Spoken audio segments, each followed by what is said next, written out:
सिंह धामी विदेश दौरे पर हैं और दुबई पहुंचे सीएम पुष्कर सिंह धामी का वहां पर रह रहे प्रवासी उत्तराखंडियों ने जोरदार स्वागत किया है। सीएम आज दुबई में प्रवासी उत्तराखंडियों से मुलाकात करने वाले हैं और मंगलवार को सीएम ग्लोबल इन्वेस्टर समिट के सिलसिले में उद्योगपतियों से मुलाकात करेंगे। बुधवार को सीएम अबू धाबी में रोड शो करेंगे और इस रोड शो में टूरिज्म, हॉस्पिटैलिटी, रियल एस्टेट पर फोकस रहेगा और यूएई दौरे से सरकार को 30,000 करोड़ के निवेश के लिए एमओयू की उम्मीद है।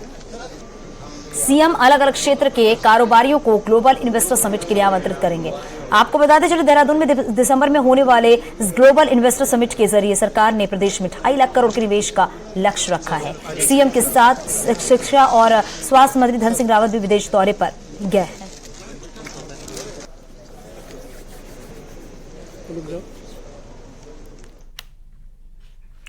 और खबर हरिद्वार से, जहां पर हरिद्वार नजीबाबाद हाईवे पर कोटा वाली नदी में रोडवेज की बस जो है फंस गई है। बस काशीपुर से हरिद्वार की ओर जा रही थी, तभी कोटा वाली नदी पार करते वक्त बस फंस गई है और बस नदी की ओर झुक गई है, जिससे कि यात्रियों में हड़कंप मच गया है। वहीं सूचना मिलते ही पुलिस मौके पर पहुंची है और बस में सवार 22 यात्रियों का रेस्क्यू किया गया। इसके साथ ही फंसी हुई बस को भी क्रेन से बाहर निकाला गया।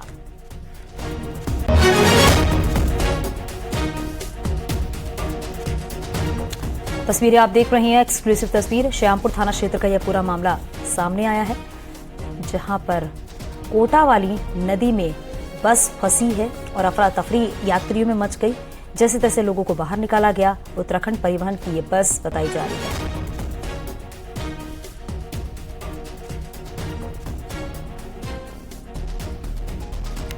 उत्तराखंड में आज दोपहर अचानक मौसम बदल गया। हल्द्वानी में आज दोपहर अचानक आए आंधी तूफान से कई इलाकों में नुकसान की खबरें भी हैं।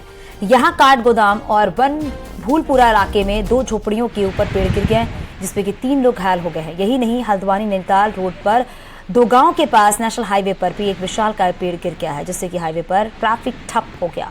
बाद में एनएच और पुलिस की टीम ने पेड़ को काटकर रोड खुलवाई है और कई अन्य जगहों पर भी नुकसान की खबरें सामने आई हैं।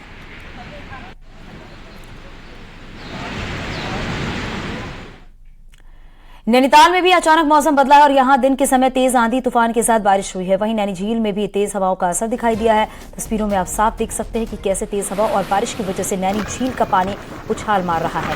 वहीं मौसम खराब होने की वजह से काफी देर तक नैनी झील में बोटिंग बंद रही। मौसम में आए इस बदलाव के बाद नैनीताल में ठंड बढ़ने लगी है।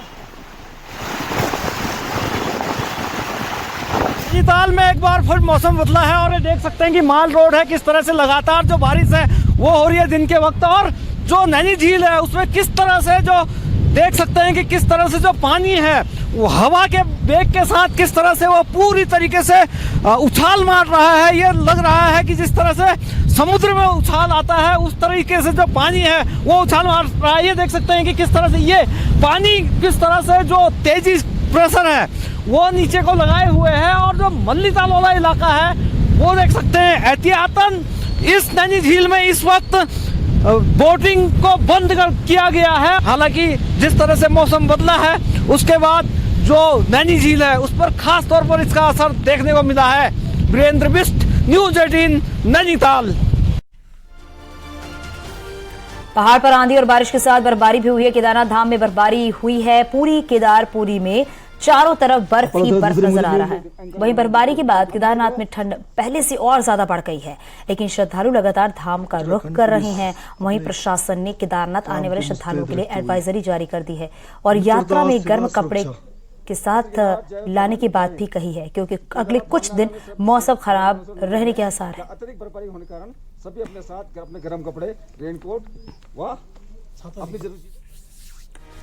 बद्रीनाथ धाम में सीजन की पहली बर्फबारी हुई है। बद्रीनाथ धाम में चारों तरफ बर्फ की सफेद चादर बिछ गई है। नर नारायण पर्वत पर भी बर्फ की सफेद चादर जमने लग गई है।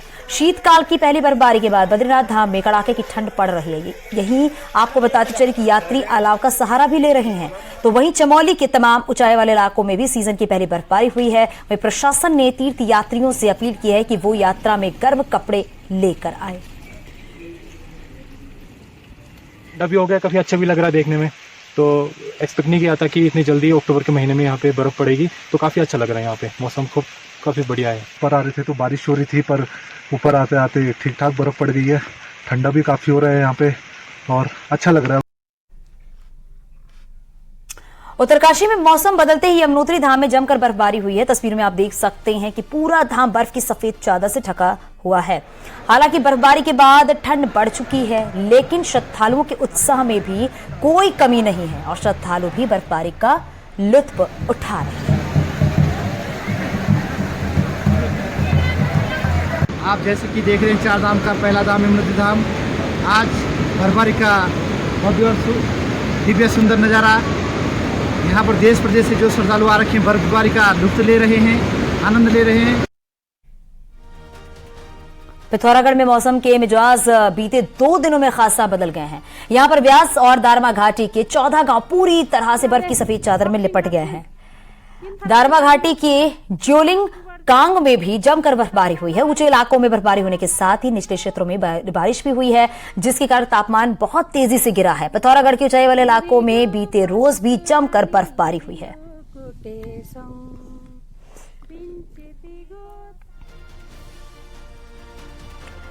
बात सियासत की करते हैं तो उत्तराखंड कर्मकार कल्याण बोर्ड में साइकिल घोटाले की जांच शुरू हो गई है। एक बार फिर से सियासत तेज हो गई है। तत्कालीन श्रम मंत्री हरक सिंह रावत ने खुद को निर्देश बताया है और घोटाले के लिए अधिकारियों और सत्ताधारी पार्टी के विधायकों को जिम्मेदार ठहरा दिया है। तो पलटवार हरक सिंह पर भी हुआ है।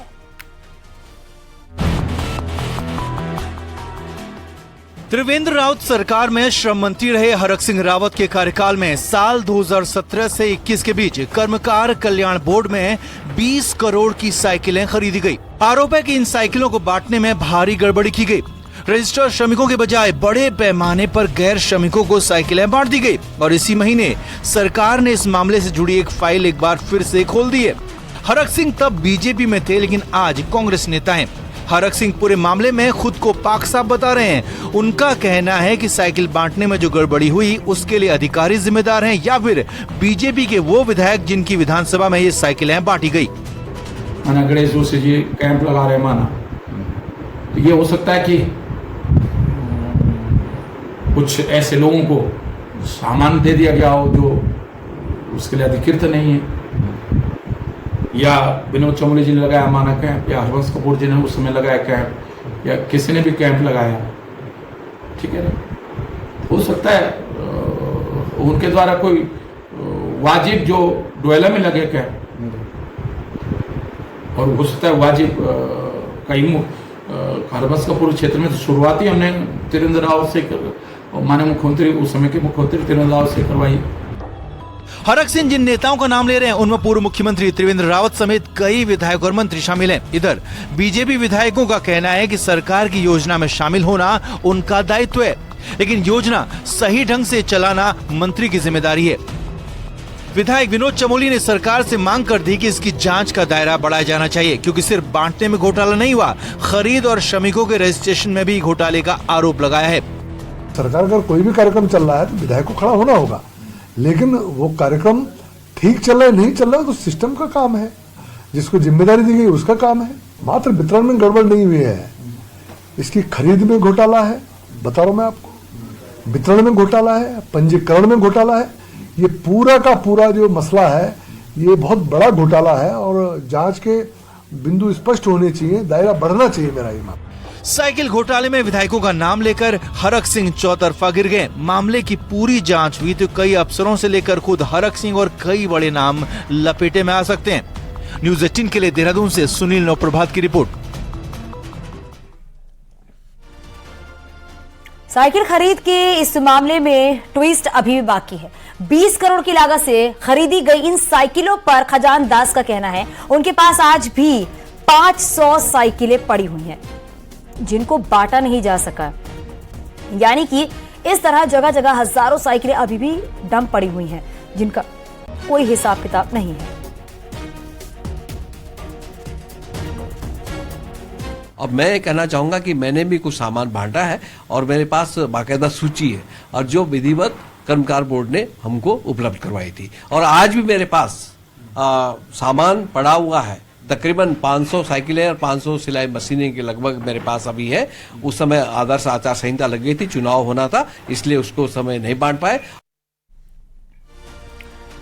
पूर्व सीएम हरीश रावत द्वारा वीर सावरकर को लेकर दिए गए विवाद पर आपको बताते चले कि बीजेपी ने पलटवार किया। बीजेपी महेंद्र अध्यक्ष आपको बताते चले प्रदेश अध्यक्ष महेंद्र भट्ट का कहना है कि हरीश रावत बुढ़ापे के अभाव को देखते हुए यहां पर आकर अब अनाप शनाप बोल रहे हैं। देश की आजादी में बड़ा योगदान देने वाले वीर सावरकर के बहाने हरीश रावत जिन्ना के समर्थन का रास्ता खोज रहे हैं। महेंद्र भट्ट ने कहा कि हरीश रावत तुष्टीकरण की राजनीति कर रहे हैं।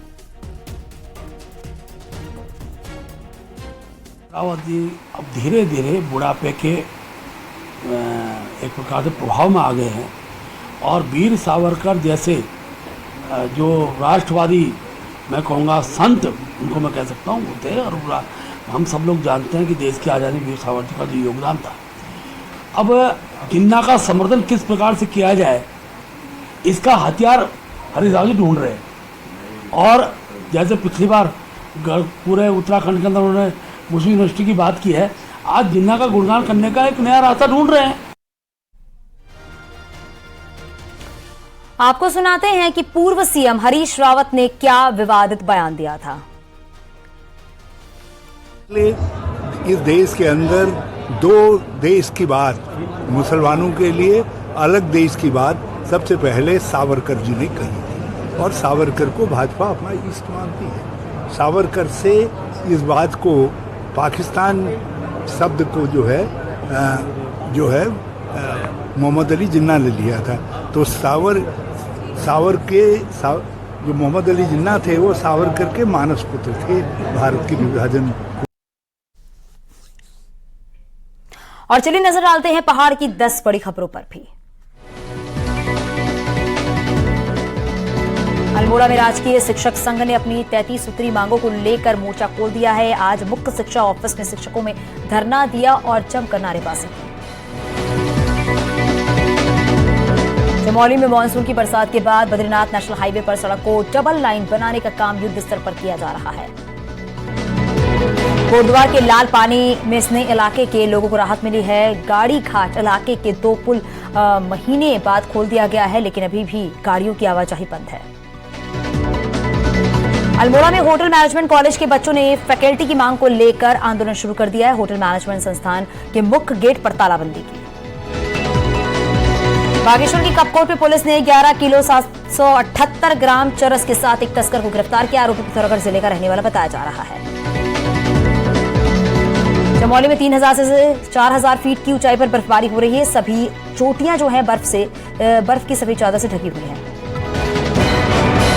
चक्राता में भी मौसम का मिजाज बदल रहा है। कई जगह बारिश हुई है जिससे ठंड बढ़ गई है। वहीं बारिश से किसान जो है वो खुश हुए हैं।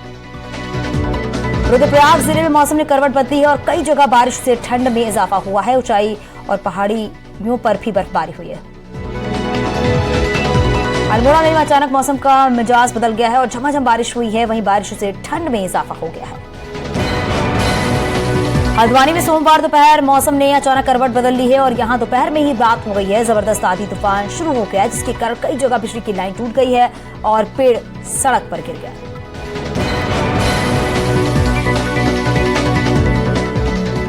दलितों के उत्थान के लिए बीजेपी भले ही काम कर रही हो, लेकिन बहुजन समाज पार्टी दलितों को आज भी अपना कैडर वोट मान रही है, जो आने वाले चुनाव में बीजेपी को वोट नहीं देने वाला। हालांकि बीजेपी और कांग्रेस खुद को दलितों का सच्चा हितैषी बता रही है। रिपोर्ट देखिए।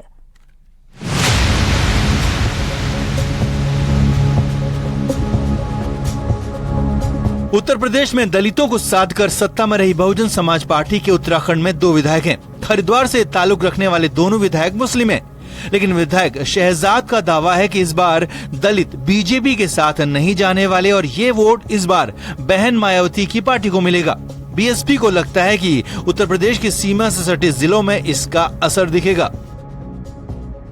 मैं उनके बारे में ज्यादा नहीं बोल सकता, लेकिन इतना तय है कि वो बीजेपी को वोट देने नहीं जा रहा है। वो बहुजन समाज पार्टी का वोट बैंक है। बहुजन समाज पार्टी के साथ ही दलित वोट को बीएसपी भले ही अपना पॉकेट वोट समझती हो, लेकिन उत्तराखंड में दलित वोट बैंक को बीजेपी और कांग्रेस अपना वोट मानती है और दलितों के काम का दावा भी करती है।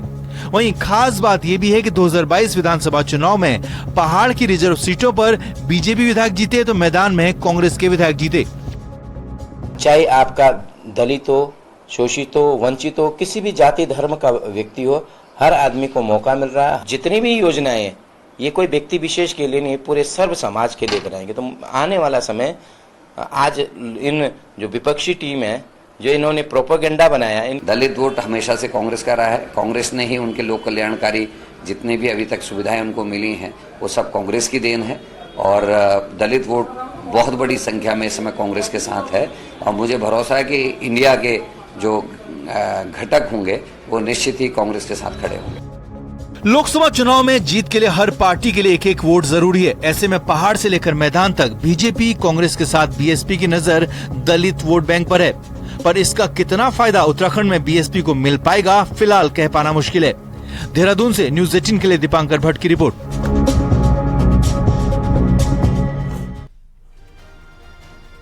सेंट्रल इलेक्शन कमेटी के मेंबर और छत्तीसगढ़ के ऑब्जर्वर प्रीतम सिंह ने कहा है कि फिलहाल पार्टी 5 राज्यों के चुनाव व्यस्त है। इसके बाद पार्टी का अगला काम जो है लोकसभा चुनाव की तैयारियों का होगा और कांग्रेस पूरी मजबूती के साथ लोकसभा चुनाव लड़ने का काम करेगी। कांग्रेस जो है लोकसभा चुनाव को पूरी मजबूती के साथ लड़ने का काम करेगी। उस चुनाव में कांग्रेस के जो आला कमान उसमें व्यस्त है और हम शीघ्र ही जो है पूरे देश के अंदर जो इंडिया गठबंधन है उसके तहत मजबूती के साथ चुनाव लड़ने का काम करेंगे और जीतने का काम करेंगे। पीएम नरेंद्र मोदी के 12 अक्टूबर को उत्तराखंड आने पर ढोल, दमाऊ, झोलिया डांस और झोड़ा कलाकारों ने स्वागत किया था। अब ये कार्यक्रम जो है वर्ल्ड बुक ऑफ रिकॉर्ड्स में शामिल हो गया है। प्रधानमंत्री के सम्मान में पिथौरागढ़ में 1627 मीटर की ऊंचाई पर उत्तराखंड संस्कृति विभाग ने ये कार्यक्रम किया था और राज्य के इतिहास में पहला मौका था जिसमें सुदूर पिथौरागढ़ में एक साथ 3000 कलाकारों ने प्रस्तुति दी थी। पारंपरिक वेशभूषा और लोक गीतों में कार्यक्रम किया गया है और ये एक विश्व रिकॉर्ड बन गया है। इतिहास के पन्नों में इसे दर्ज किया जाएगा।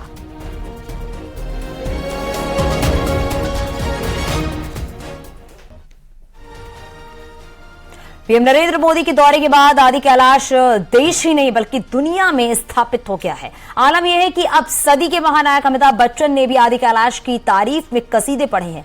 बावजूद इसके आदि कैलाश का सफर अभी भी आसान नहीं है। यही नहीं, इस इलाके को धार्मिक पर्यटन के नक्शे में स्थापित करने की जरूरी सुविधाएं जुटाना पहली शर्त है।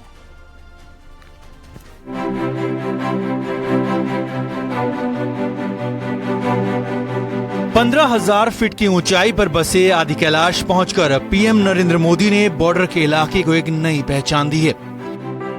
पीएम ने यहां मौजूद आदि कैलाश के साथ ही पार्वती सरोवर के भी दर्शन किए और ये दोनों धार्मिक पर्यटन स्थल पीएम की मौजूदगी के साथ ही पूरी दुनिया में चर्चित हो गए हैं।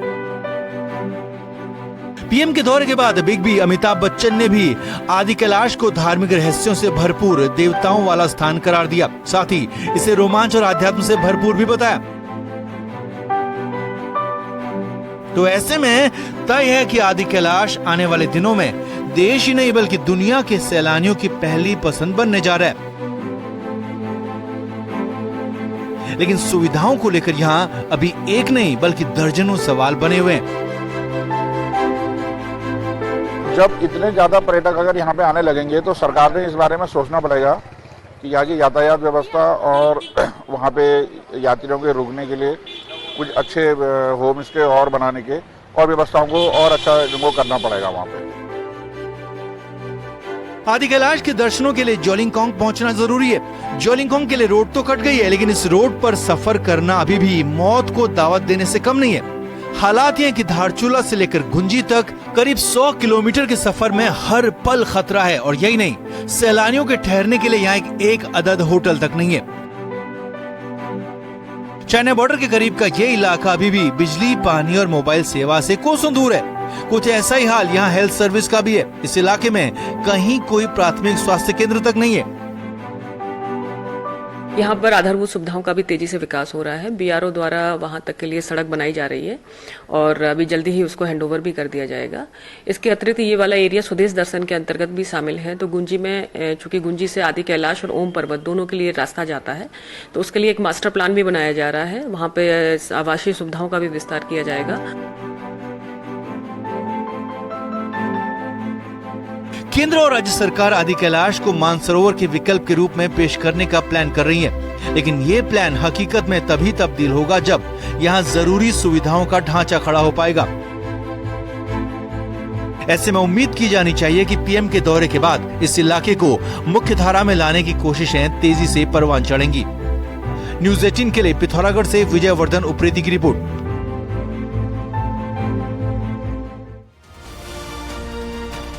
उत्तराखंड में महिला होमगार्ड को सशक्त बनाने के लिए विभाग उनको हथियार चलाने की ट्रेनिंग दे दी है और 1 महीने तक हुई 40 महिला होमगार्ड की ट्रेनिंग के बाद आज सभी महिला होमगार्डों को एसीएस राधा रतोड़ी ने प्रमाण पत्र भी बांटे हैं।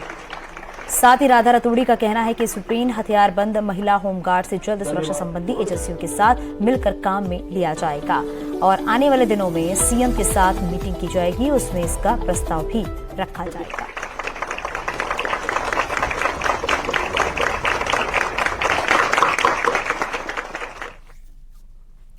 ऋषिकेश एम्स में वर्ल्ड ट्रॉमा डे पर एक सेमिनार का आयोजन किया गया जिसमें राज्यपाल गुरमीत सिंह ने शिरकत की।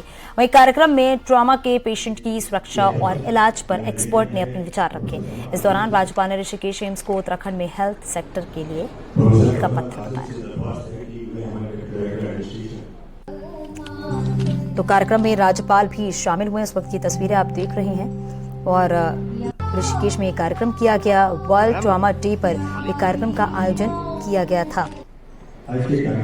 तो किस तरीके से बताया जा रहा है कि ऋषिकेश एम्स को उत्तराखंड में हेल्थ सेक्टर के लिए मील का पत्थर बताया जा रहा है, यानी कि हेल्थ सेक्टर को और बेहतर करने के लिए ये कदम उठाए गए हैं जिससे कि स्वास्थ्य सेवाओं को और बेहतर बनाया जा सके।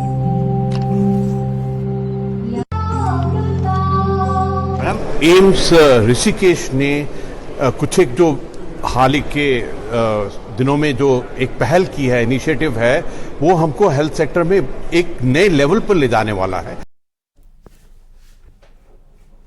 आगे भी खबरें जारी हैं और छोटे से ब्रेक के लिए आप बने रहे न्यूज़ 18 के साथ।